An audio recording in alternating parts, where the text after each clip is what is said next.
When consuming a story, one of the first pieces of information we can be given is a name, and a name invites us in to discover who someone is as it tantalizes us with interesting details. Harry Potter. Such an honor it is. This can only mean that names we ascribe to our characters aren't arbitrary at all, and are best chosen with great care and precision. What have we got here? A fucking comedian, private joker. This can make the task seem daunting, but we should try to remember that it only appears so because the task is an especially great opportunity to enhance our written work. In The Anatomy of Story, John Truby outlines how a story should always possess what he refers to as a symbol web, a network of interwoven symbols that change as the story unravels to help expand the developing themes within the minds of the audience. With names being a cornerstone of any character, I believe that a name has the potential to act as one of Truby's symbols within a story. What do you think? Oh, very nice. Supporting the writer by reflecting the character or even working as a plot device like a red herring. I lost this dagger. To whom? Tyrion Lannister, the imp. The following will be outlines of qualities I believe that should be considered as they may help fulfill this function. When you first hear someone's name, something that can become immediately apparent is their background, be it their home country or even their class. And he prefers Monsieur Candy to Mr. Candy. Si c'est cela qu'il préfère. He doesn't speak French. Don't speak French to him. It'll embarrass him. If we specifically look at class, we can surmise that these audience assumptions are only natural since the class system has been a staple of segmentation throughout history, and as a result, each group has formed their own subcultures that involve unique dialects which, of course, includes favoured names. In Rockstar's Red Dead Redemption 2, one of the main antagonists the Van der Linde gang comes into conflict with is a nefarious businessman Leviticus Cornwall. Who is Leviticus Cornwall? He's a big railway magnate, sugar dealer, oil man. Well, how good for him? The use of an ostentatious forename that is immediately juxtaposed with a satirical surname can be argued to be a connotation of the character's hubris. His upper-class status suits him perfectly since he's positioned in the plot as an almost omnipotent antagonist, with his actions against the main cast being performed by men under his employment. In other words, while it may be rare that we see him, we can still feel his presence, making him seem like an insurmountable obstacle. That is until that hubris is what exposes him as being just as vulnerable as the men he sent in his stead. So the writers of Red Dead's storyline have utilised the name of this antagonist as a mechanism to help contribute to our understanding of this character and their place within the story. However, when analysing Barry Jenkins's Moonlight, we can observe that the plot is separated into 3 distinct acts, each being announced with a subheading of the protagonist's name or changing nickname. With the story circling around the theme of identity, this change helps us understand that the character study is demonstrating how this vulnerable boy grows to believe that he has to hide his vulnerability from the world by mimicking the only form of masculinity he observed as a child. And with an absent father, that role falls onto the shoulders of a man who hides his vulnerability with the disposition of a criminal. Consequently, Moonlight uses these nicknames as a means to show how the protagonist feels the need to reinvent himself throughout his life. So the audience is taken through a journey where the stakes are formed around whether or not we can find the true character that is buried within himself. Whether or not we can see who Chiron truly is. In other words, his journey will be one that will test him to see whether his identity will be defined by existential forces of determinism, like his class and the expectations that follow, or whether he'll be willing to act as his true self, demonstrating how the power of his name reflects this conflict, just as Truby might describe a symbol. What will be clearest to most writers is that names can also be written as metaphors for their characters, giving the audience the chance to be more perceptive about what the meaning of a name could reveal about that person. We've done this in stories since we first began to tell them. Why else would mythology contain so much of it? In Norse mythology, the All-Father Odin is written to ride atop an 8-legged horse named Sleipnir, which translates to the slippery one.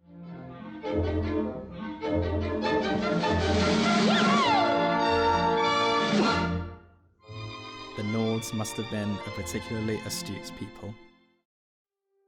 In 16th century London, when he was masterfully writing dozens of perennial plays, William Shakespeare discerned that a character's name needn't be mere window dressing, but could also excitingly engage his audience by hiding pieces of meaning within them. One of his most playful uses of character names can be found within what may be one of his most flamboyant plays, A Midsummer Night's Dream. Amidst a colourful cast of dreamers and fairies, there are two that have pleasantly dwelt within my memory, and that's Snug and Snout. Aside from the catchy alliteration, their names can also immediately tell us the part they play in the story by referencing their jobs. When they're not playing their part in what is the play within a play, Snug works as a joiner, a worker who attaches pieces of wood, and Snout is a tinkerer, a person that mends household utensils. The reworked predicates allude to how when a piece of wood is attached to another, it's placed within a snug opening, and how teapots are a common piece of utensils, which of course have a snout on the end. Shakespeare must have loved concealing layers of depth within every line he wrote, because he never missed a beat. Likewise, we can find many examples of writers being a tad more stern in their approach. Interestingly though, one can be found in the most renowned work of fellow playwright and notable public incendiary, Oscar Wilde. The name of the title character of the picture of Dorian Gray is a transparent reference to how this particular character study seeks to progressively explore his complex ethical framework as the plot uncovers the depths of his hidden depravity. Although, titles can also serve as a metaphor for how a character is constructed. John Truby specifically examines, when referring to story titles, how a superhero's title can convey the repeated struggle found within that genre. That struggle being how they are split between dual identities, and by extension, two contrasting ways of life. Names like Batman can show how Bruce Wayne is conflicted between two contradictory identities, one being a life in the sun with interminable privilege, the other being in the dark, consumed by pain and vengeance. Spider-Man displays the core conflict between his well-known phrase of power and responsibility. Will he turn out to be beast or man? What the hell's the matter with you? You let him go! Superman, contrastingly, examines the dichotomy between mortal and God, examining the virtues and vices of both by comparing the two, giving us a fuller understanding of each through critique. In his book, titled Dialogue, Robert McKee stresses the importance of a writer's awareness of not only the semantics of their writing, but the melody they elicit. I believe that this attention to the acoustics of language, similar to what can be found in poetry, should not only be applied to the exchanges of character, but also to their very names. A key example could be the name of who I believe is one of literature's finest villains, Nurse Ratched from Ken Casey's One Flew Over the Cuckoo's Nest.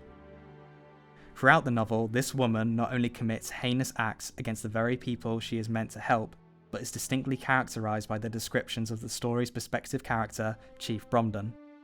From his fly-on-the-wall surveillance, Ratched is described as being almost sexless, with clothes that conceal any hint of her gender and having a machine-like inhumanity, as Bromden's warped perspective believes her to be an envoy of what he refers to as the Combine. Between the violence and the emotional manipulation she inflicts upon her patients and the inhumanity she strives to project, we can glimpse at her true nature upon our first reading of her name. Truly wretched. In George R.R. Martin's A Song of Ice and Fire series, we are led through a flurry of relationships, both the tender and the tumultuous. One of the most compelling in the series is the unique father-son dynamic of Tyrion and Tywin Lannister. For the first half of Tyrion's storyline, he adroitly strives to protect his family with a variety of unorthodox methods, such as relying on hired mercenaries rather than honour-bound guards, and concealing his plans from his sister, the vehement Queen Regent, rather than conceding to her every whim. Yet, despite the leal efforts, he's still met with discrimination and malice, due to his disability undermining the core family trait of pride, and so these two men, despite not being intellectually dissimilar, repeatedly come into conflict over Tyrion's place within the Lannister family. I'd let myself be consumed by maggots before mocking the family name and making you heir to Casterly Rock. Why? Why? You ask that? You who killed your mother to come into the world? You are an ill-made, spiteful little creature, full of envy, lust, and low cunning. In Book 4, A Feast for Crows, Tyrion's brother Jaime Lannister meets with their aunt and Tywin's sister Jenna Lannister, and during this meeting, she reveals to him how she once told Tywin that no matter how much he wished otherwise, Tyrion was his true son. This complex relationship, along with its unspoken truth, was first implied with Martin's use of the similar syllables between the names of the two, Tywin being the tyrant and Tyrion being his tyranny. And after Tywin's downfall at the hands of his own son, the tyranny suffered by the Queen begins as she deludes herself into thinking that Tyrion hides within the walls of the Red Keep itself. Finally, a name can also be used to distinguish a character from the rest of the cast. As Neil Gaiman advises in his masterclass on storytelling, it can be useful to give your characters what he refers to as funny hats. Unique traits that are specific to a single character so that the audience is more likely to remember them. In this case, the sound of a distinct name can help us remember a character, especially when they are one within a wide-spanning cast. Since a name can be our first impression of a character, it may be important to design it to be as memorable as possible. This could be their full name or even a family name. I, Eddard, the House Stark, Lord of Winterfell and Warden of the North. Which not only helps us remember them, but specific traits that come with the family, as well as their place within the wider world, like the many family houses in Westeros. So to summarise, when you're deciding a character's name, it may be useful to consider how their name relates to their background within the world, how it serves to metaphorically reflect who they are, how its sound can tell us something new, and how it distinguishes them from the rest of the cast. You may not use them all, but any one of them could serve to underpin your undoubtedly brilliant characterization, since, as you've likely noticed, they can all interweave and overlap with one another. Something wrong? Patrick? You're sweating.